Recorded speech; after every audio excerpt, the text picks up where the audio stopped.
ইমানি ওলি আল্লাহ যারা, তারা কখনো নামাজ ত্যাগ করতে পারে না। কথা বলুন ঠিক না বেঠিক? এই জন্য আমার ফরিদপুরের বন্ধু অনুরোধ কইরা বইলা দেয়া যায়, আল্লাহর ওলি জুরাইস রাহমাতুল্লাহ আলাইহি তিনি যখন তাহাজ্জুদ নামাজ পড়ে সারাদিন ইবাদতে মগ্ন থাকেন, উনি যখন ইবাদত করতেছে কতদিন না আল্লাহর ওলি জুরাইস রাহমাতুল্লাহ আলাইহি তিনি যখন নামাজ পড়ে গো, জুরাইস রাহমাতুল্লাহ আলাইহির একটা মা ছিল জনম দুঃখিনী মা। জবান খুলে বলুন না সুবহানাল্লাহ। আমাদের মা আছে না নাই? জুরাইজের মা যখন আসলো, আসার পরে দেখেন জুরাইজের ঘর লাগানো, ডাক দিয়ে বলেন, জুরাইজ গো, ও বাবা গো, আমি তোমার মা আসছি, তুমি দরজাটা খোলো। জুরাইজ রাহমাতুল্লাহ আলাইহি নামাজ পড়ে। জুরাইজ মনে চিন্তা করলো, মনে মনে চিন্তা করলো, আমি তো নামাজ পড়তেছি আল্লাহর সন্তুষ্টির জন্য, আল্লাহর সন্তুষ্টির জন্য নামাজ পড়ি, আর ওইদিকে আমার মা ডাকে, এখন আমি কি করতে পারি? জল্পনা কল্পনা যখন করতেছে, আবার ডাক দিল গো। তিনি কোনো সাড়া দেন নাই, কারণ নামাজটা সে ইম্পর্টেন্ট মনে করছে। আবার যখন ডাক দিল, তিনি মার ডাকে সাড়া দিলেন না। জুরাইজের মা সেই দিন ব্যর্থ হয়ে চলে গেছে।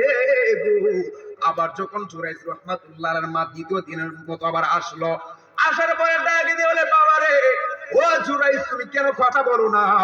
যেই মাত্র জুরাইজ রাহমাতুল্লাহ আলাইহি ওই কথা বললো, আল্লাহর ওলি জুরাইজ আবারও নামাজ পড়তেছেন। সুবহানাল্লাহ বলুন। সুবহানাল্লাহ। জুরাইজ মনে মনে চিন্তা করলো, এখন আমি কি করতে পারি গো? একদিকে আমার আম্মা ডাকে, আরেকদিকে হলো আমার আল্লাহর নামাজ পড়ি। আল্লাহর নামাজ আমরা পড়তে চাই কি চাই না? নামাজ হলো ফরজ, কথা বলুন ঠিক কি না?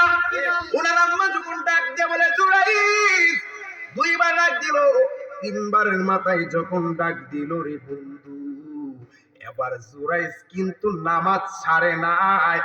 আল্লাহর ওলির মা জুরাইজ রাহমাতুল্লাহ আলাইহির মা বলল, জুরাইজ, আমি তোমারে ডাক দিই, 2 দিন ডাকলাম, তুমি সাড়া দাও না, আমি মায়ের মনে একটা কষ্ট পাইলাম।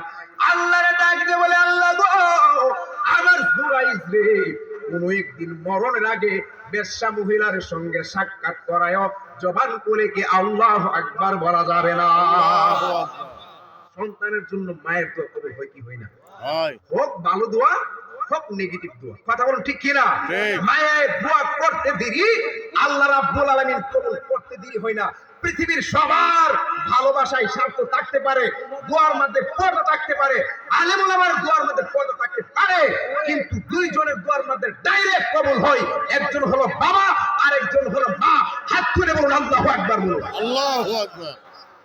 এবারে যেই মাত্র জুরাইজের আম্মা চইলা গেল গো, জুরাইজ রাহমাতুল্লাহ আলাইহির কাছে যখন দোয়াটা কইরা দিল, এবার এলাকার মধ্যে ছয়রা গেল। আল্লাহর ওলি জুরাইজ রাহমাতুল্লাহ সারাক্ষণ নামাজ পড়ে, ঘর থেকে বের হয় না, কানকা শরীর থেকে বের হয় না। ভালো মানুষের সূত্র আছে না নাই? আরো জবান খুলে বলুন, আছে না নাই? কিছু কুসংস্কার লোক মিল্লা বলল, হাইরে জুরাইজের এই জনপ্রিয়তা এত ভালো চলতেছে, ওনার একটা সুনাম ছড়িয়ে গেছে, কিভাবে ওনার বদনামটা করা যায়? কুসংস্কার মহল যখন কয়েক লোক মিল্লা যখন চক্রান্ত করতেছে, বলে এখন কি করা যায় গো? তার চরিত্রের উপর আঘাত দেওয়া যায়। চিৎকার মেরে বলুন না নাউজুবিল্লাহ। নাউজুবিল্লাহ। এই পাহাড়ের নিচে একটা বেশ্যা মহিলা ঘোরাফেরা করত। ওই বেশ্যা মহিলারে ওই লোকগুলা ডাক দিয়ে বলে, মহিলা রে, তুমি একটা কাজ করতে পারবানি, ওই যে জুরাইজ, তার চরিত্রটা যদি তুমি নষ্ট করতে পারো, তোমাকে পুরস্কার দান করা হবে। নাউজুবিল্লাহ পড়ে। বেশ্যা মহিলা ডাক দিয়ে বলে, আমি এত খারাপ হইল, এত খারাপ হই নাই, এই জুরাইজের অপবাদ দিতে পারবো না, সেটা আমি পারবো না। আল্লাহর ওলির কাছে আমি এত বড় অপমান নিয়ে আমি যেতে পারবো না, আমার দ্বারা সেটা সম্ভব নয়।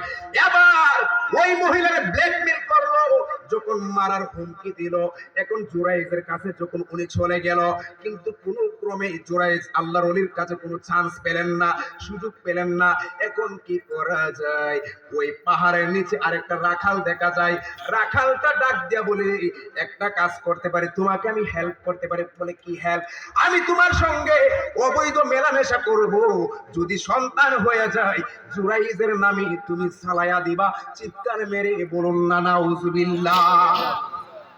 ওই কথা অনুযায়ী পরামর্শ অনুযায়ী যখন ওই অবৈধ মেলামেশা করলো, ওই বেশ্যা মহিলার পেটে যখন সন্তানটা আসলো, দুনিয়ার জমিনে যখন প্রসব হয়ে গেল, এবার সবাই জিজ্ঞেস করে ওই সন্তানটা কার, ওই সন্তানটা কার?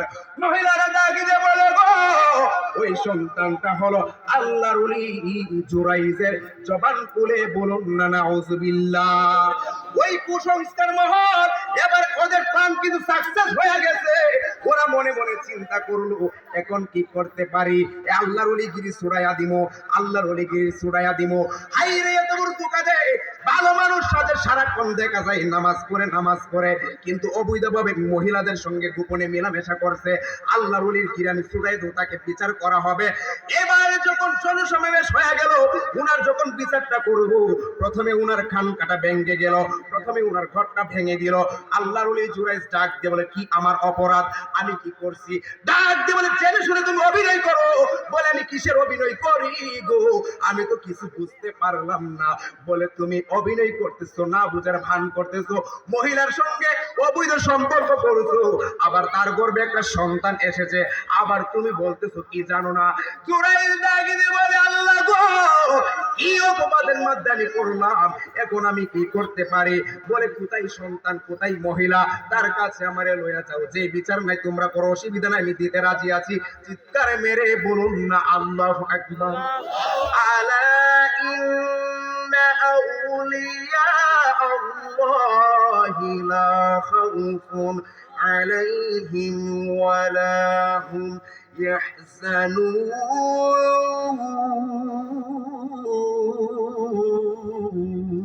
আল্লাহু আকবার। যারা আল্লাহর ওলি হয়ে যায় তাদের কোনো ভয় নাই, তাদের কোনো টেনশন নাই। জুরাইজে মনে কোনো টেনশন নিলে না। এবার সবাই যখন একত্রিত হয়ে গেল রে বন্ধু, জুরাইজ রহমাতুল্লাহ আলাইহি ডাক দিয়ে বলে, এখন তোমরা কি বিচার করবা গো?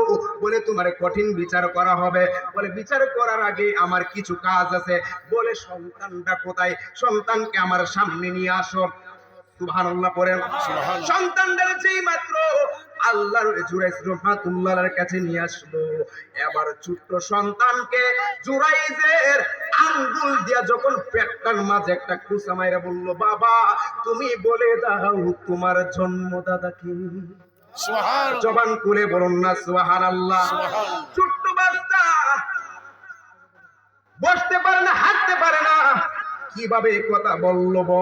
কিন্তু আল্লাহর ওলিরা ইচ্ছে করলে পারে কি পারে না? পারে। এই মাত্র বলল, বাবা তোমার বাবাকে। ছোট্ট বাচ্চা, নিষ্পাপ বাচ্চাটা ডাক দিয়া বলে, আমার বাবা হলো রাখা। জবান খুলে বলুন না সুবহানাল্লাহ। সব প্ল্যান বরবাদ হয়ে গেল। হাইরে, ছোট বাচ্চা কিভাবে কথা বলে? জুরাইজের সম্মান আরো বেড়ে গেছে। যারা উনাকে সন্দেহ করত এবার বুঝতে সক্ষম হয়ে গেছে তিনি আল্লাহর হক্কানি ওলি। এখান থেকে